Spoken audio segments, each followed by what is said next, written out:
So what I'm going to talk about now is year 2 and year 3. Okay, we call them second and third year. These are the guidelines, which many of you will be familiar with. Now, there are obviously prescribed novels, plays, and films.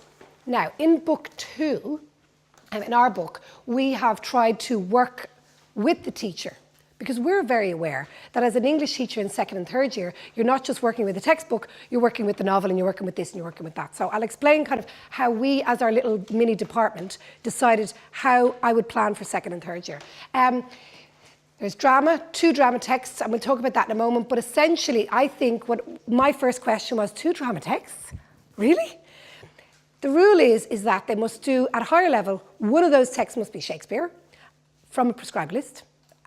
The other texts, if you're doing ordinary level, it must be from a prescribed list, but it doesn't have to be Shakespeare. A little bit like Leaving Cert. And then the other drama piece can be an extract, which is what most of us are going to end up doing, because I don't know about you, but like when you look at this, there's no way you could get through 2 full dramas.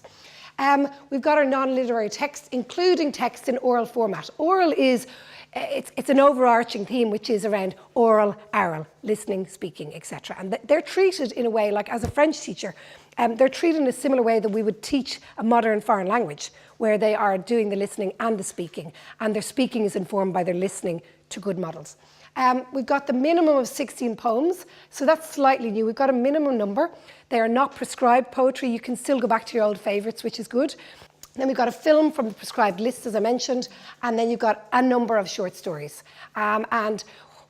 You know, as Dee mentioned earlier, finding appropriate short stories is important, but also finding a range of stories that actually gives you the mix of, you know, a twist in the tale, or, you know, like I love Roald Dahl for that, or Guy de Maupassant, to be able to actually teach the different the different things that they need to be able to do when they write a story. Where is a good character? Where is a good moment of suspense, the drama, etc.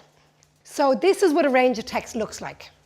So our first collection actually in book 2 is called Friendship. And I think it's important, and you'll find this in your planning. I'm sure, you know, most of you have already done a plan for second or third year if you're teaching it. And you're trying to, you know, find those texts that are of interest to a 14-year-old, but at the same time something that will keep yourself sane as well. And so we have tried to do the book in a way that is relevant to them, but also will stretch them. And so the second chapter is about war. So, you know, you go from the light to, you know, around friendship, and then you go into war. And later on, you will go into young and old. And there's a really nice diverse mix there. And if you have a look, I mean, and if you go back to what is expected of us, we are expected, you know, to look at photographs. And one of the really interesting things, which I'll talk about in a moment, where the exam papers, we're expected to teach things like infographics. And that's a really new word, infographic. When we talk about literacy, interpreting information can be done in so many different ways. And if you think of infographics, you know those images where you've got a lot of details, like, you know, in Somalia, X% are educated and X% are living below the poverty line. And we're encountering them more and more in the media, and yet students don't necessarily know how to interpret that data. And an infographic actually came up on one of the sample papers. So that is a type of text that you can have. And you'll see that there are radio plays in here. And again, that is, they are not getting anything visual at all. They're having to listen. And we, like I said, these are, you know, these are come from RT and places like that. They're nice. In the book, there's a piece from a Saoirse Ronan acted in a play on RT Radio 1. It's a really nice play, and it's about bullying, actually. And so I think it's really nice if you can have the cross-curricular element in there. And there's even, you know, I think it's important when we teach something like that, obviously, to be able to have at our resource, our fingertips, a number for a bullying helpline. And we actually did put a number in there for bullying, because let's face it, we're all having to teach a number of things these days. This is what a plan looks like. So we sat down exactly as an English department would and worked out a plan. How would I do this from August to midterm in second year, going right through the year? Now, the difference that I've learned over the last year and a half of studying this is realizing that before we were all working towards that exam at the end of third year, and that was really our only deadline, and how we got there didn't really matter as long as you did. Now there are certain assessment moments. So what that means is that your planning has to happen differently, because at the end of second year, for example, you would be doing an oral communication task. And coming into third year then, you know that you've got a collection of texts to get ready and to submit, and then you're going to be looking at your in-class assessment, and finally you're going to come to your exam. And that actually informs how you do your planning.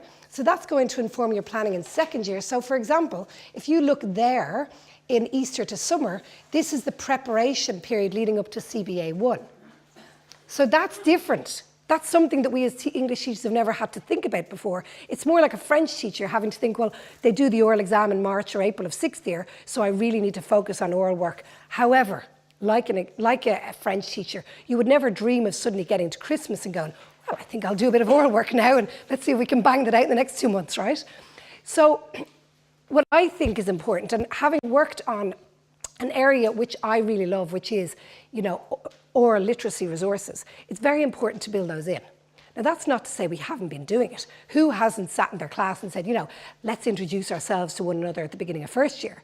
Let's try and, get this class with several feeder schools to work as a unit. And let's try and get everybody to get to know one another. And so in first year, we have oral literacy moments where they make a presentation to one another or in a small group. Hello, my name is John, I'm 13 and I live in blah, blah, blah, etc. And then they can work on that, because what they're going to get to eventually is a 3-minute presentation at the end of second year. So we have put that in a more focused way at the end of second year, but they've been doing it all the way through and they will continue to do it. When you come to third year, then you still have to have your text, you're still working your way through your novel or your play, etc., if you haven't finished it, but now your focus has slightly shifted. And now you're thinking more about your collection of texts. You've been working through it. A collection of texts, as Tomas will explain, is just all the work they're doing, and now they're going to submit their best work. But you're having to really think about it at a certain time, just like when they get to later on in the year, now you're thinking more about in-class assessment, and finally, the final hurdle is going to get to assessment focus. Now, one of the things that I've always wanted is, a really good glossary of, for example, poetry terms and to look at exam terminology and exam questions, because if we want to really teach literacy, we have to teach the things that we take for granted. And the things we take for granted are words like assess and evaluate, etc., etc.